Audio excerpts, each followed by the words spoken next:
বন্ধুরা, তোমাদের ঘরে কি পুরনো শার্ট পরে রয়েছে? তাহলে আজকের ভিডিও তোমাদের জন্য। একটা পুরনো শার্ট দিয়ে দুর্দান্ত একটি আইডিয়া তোমাদের সঙ্গে শেয়ার করব। একটি দুর্দান্ত জিনিস বানিয়ে দেখাবো। এই শার্টটা ঘরে পড়েছিল, ছোট হয়ে গেছে, সেই জন্য ভাবলাম এই আইডিয়াটি তোমাদের সঙ্গে শেয়ার করি। একটা পুরনো শার্ট দিয়ে দুর্দান্ত একটি জিনিস করে দেখাবো, তাও আবার কম সময়ে।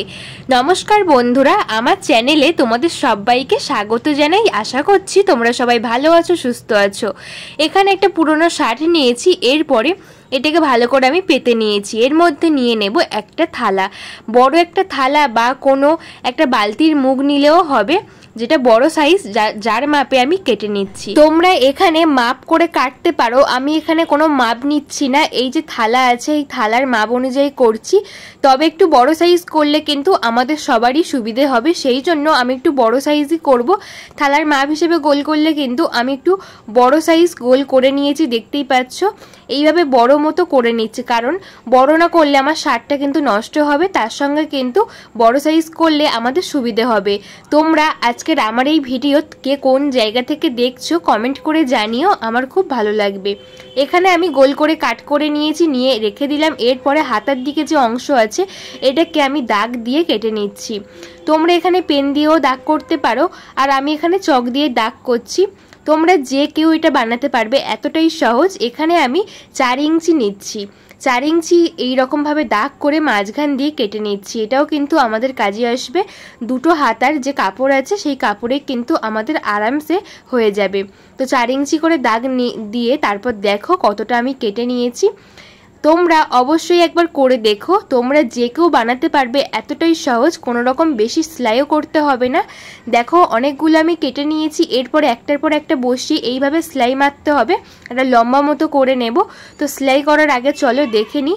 দেখো আমার এই কটা জিনিসেই কিন্তু জিনিসটা আমাদের তৈরি হবে, অথচ সবারই কিন্তু কাজে আসবে। আমি মেশিনের কাছে চলে এসেছি। এইভাবে কিন্তু দুটোকে রেখে তারপরে একটা করে সেলাই দিয়ে নিচ্ছি। এইভাবে কিন্তু একের পর এক আমি সেলাই করে নিচ্ছি। তোমরা চাইলে হাতে করতে পারো, হাতে করলে কি হয়, একটু দেরি হয়, আর মেশিনে করলে তাড়াতাড়ি হয়। এই হচ্ছে ডিফারেন্স। এমন কোনো ডিফারেন্স না, আর এমন কোনো সেলাই না যে হাতে করা যাবে না। মেশিনেও করতে পারো, হাতেও করতে পারো। তোমরা একবার দেখলে যে কেউ বানাতে পারবে। তোমরা একটু মন দিয়ে দেখো, তাহলেই বুঝতে পারবে এটা কি জিনিস তৈরি হতে চলেছে। সবারই খুব কাজের এই জিনিসটা, কিন্তু সবাই ইউজ করতে পারবে। আমার লম্বা করা হয়ে গেছে সমস্ত কিছু জুড়ে। এরপরে যে গোল করে কেটে নিয়েছিলাম, এটাকে আমি নিয়ে নিচ্ছি একটা ভাগ নিয়েছি, নিয়ে এইভাবে কিন্তু আমি বসিয়ে নিচ্ছি। বসিয়ে এইভাবে সেলাই করে নেব। খুব সহজেই সেলাইটা হয়ে যাবে, হাতে করলেও সহজ, কারণ একটা রাউন্ড সেলাই, আর কিচ্ছু না। দেখো কত সহজে সেলাইটা হয়ে যাচ্ছে। তোমরা আজকের আমার এই ভিডিওকে কোথা থেকে দেখছো কমেন্ট করে জানিও।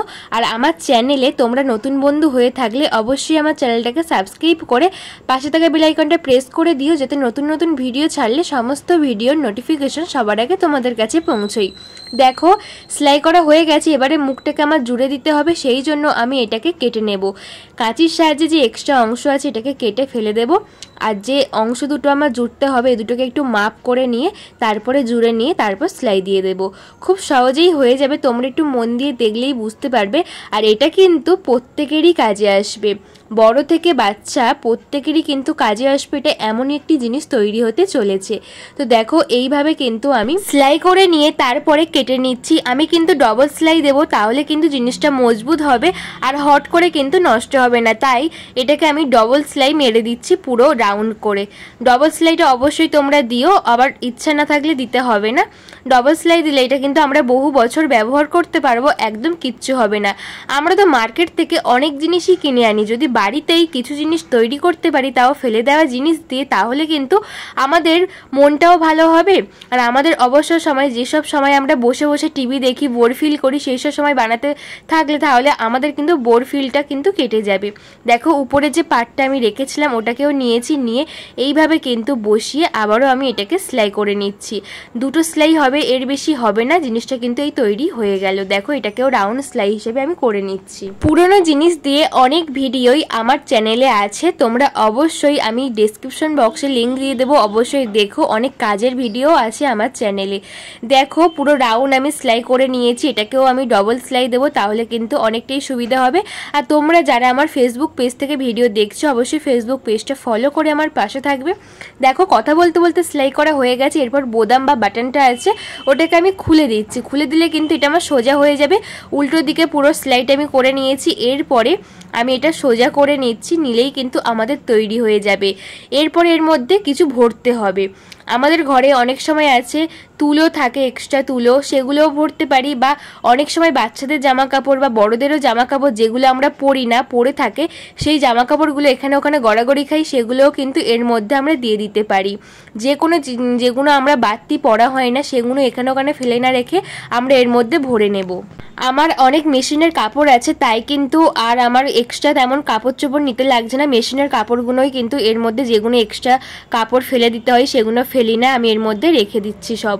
তাহলে এটা কি তৈরি হলো? এটা কিন্তু ফ্লোট শোভা তৈরি হলো। আমরা বাজার থেকে অনলাইনে দেখবে সার্চ করে অনেক ফ্লোট শোভা পাওয়া যায়, যেগুলো আমরা কিনে আনি। বা বাড়িতে ছোট বাচ্চা থাকলে তারা কিন্তু মেঝেতে বসে ঠান্ডা মাটিতে খেলে, শীতকালে আমাদের প্রয়োজন পড়ে, আমরা ফ্লোট সোফা কিনে আনি পয়সা দিয়ে। বাড়িতেই কত সুন্দর একটা পুরনো শার্ট দিয়ে ফ্লোট সোফা বানিয়ে নিলাম। তাও আবার এই যে টুকরো টাকরা জামা কাপড় এখানে ওখানে ঝোলে বা পড়ে থাকে, যেগুলো আমরা পরি না, নষ্ট হয়ে গেছে, সেইগুলো এখানে ওখানে ফেলে না রেখে কিন্তু এর মধ্যে ভরে নিচ্ছি। তাহলে জামা কাপড়গুলোও কিন্তু গোছানো হলো, ফেলতে হলো না, আর আমাদের এই যে পুরনো শার্টটাও ফেলতে হলো না। আর সুন্দর একটা ফ্লোট সোফা তৈরি হলো, যেটা আমরা আমাদের বাড়িতে রাখতে পারবো। শীতকালে বয়স্ক মানুষরাও বসতে পারবে, বাচ্চারাও কিন্তু মেঝেতে বসে খেলাধুলা করে, তারাও কিন্তু এর মধ্যে বসে খেলাধুলা করতে পারবে। দেখো যত জামা কাপড় সব ভরে দিয়েছি, তোমরা চাইলে তুলেও ভরতে পারো। তারপর বোতামগুলোকে লাগিয়ে দিচ্ছি, এরপরে উল্টে দেবো। কি সুন্দর একটা ফ্লোট সোফা তৈরি হলো না? বাড়িতে ছোট বাচ্চা থাকলে তারা বসে খেলতে পারবে, বড় মানুষরা টিভি দেখার সময় একটু বসতে পারবে। আর এটাকে আমরা আমাদের বাড়িতে দেখবে অনেক সময় টুল থাকে, চেয়ার থাকে, তার মধ্যেও কিন্তু রাখতে পারবো। অনেক বয়স্ক মা ঠাকুমার আছে তারা এমনি এমনি বসতে পারে না, তো এইরকম চেয়ারের মধ্যে রাখতে পারবো বা টুলের মধ্যে রাখতে পারবো। আর মেঝেতে রেখে ফ্লোট সোফা হিসেবে আমরা যে কেউ বসে সময় কাটাতে পারবো, খেলাধুলা করতে পারবে বাচ্চারা। আশা করছি আজকের এই আইডিয়াটি তোমাদের ভালো লেগেছে। কেমন লাগলো কমেন্ট করে জানিও। আমার ভিডিও তোমাদের একটু ভালো লেগে থাকলে লাইক কমেন্ট শেয়ার করে আমার পাশে থেকো। আর বন্ধু বান্ধব সকলের কাছে প্রচুর পরিমাণে শেয়ার করে দিও, যাতে সবার একটু হলেও কাজে আসে। অবশ্যই তোমরা কি কোথা থেকে আমার ভিডিও দেখছো কমেন্ট করে জানিও, আমার খুব ভালো লাগবে। তোমরা কিন্তু আমাকে সাবস্ক্রাইব করে বা আমার ফেসবুক পেজটা ফলো করে আমার পাশে থেকো, আমাকে সাপোর্ট করো। টাটা সবাইকে, বাই বাই।